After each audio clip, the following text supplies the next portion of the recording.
लगता है कि आपने अदब एतमाद कर दिया है। जी देखें, बात यह है कि हमने आखिरी दम तक उनको टाइम दिया, आखिरी दम तक ये कोशिश की कि हमें सुप्रीम कोर्ट से इंसाफ मिले।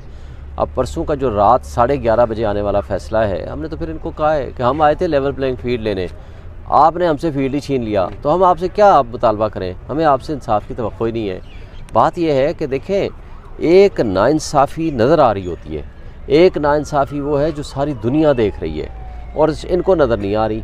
एक बुनियादी हक है किसी भी इंडिविजुअल का कि वो किस पार्टी को हक की हुक्मरानी देना चाहता है, वो इन्होंने छीन लिया।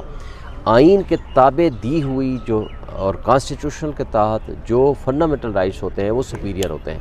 अगर कोई इर्रेगुलरिटी फ़र्ज़ करो, समझता है सुप्रीम कोर्ट कि जी इर्रेगुलरिटी है in the process of election, आप दोबारा करा लें। आप कहें जी हम बल्ला दे रहे हैं, हफ्ते के अंदर इलेक्शन कमीशन ऑब्जर्व करेगा कि इन अकॉर्डेंस विद कॉन्स्टिट्यूशन हो, आप कराएं जी दोबारा इलेक्शन करा दें, हम तैयार हैं।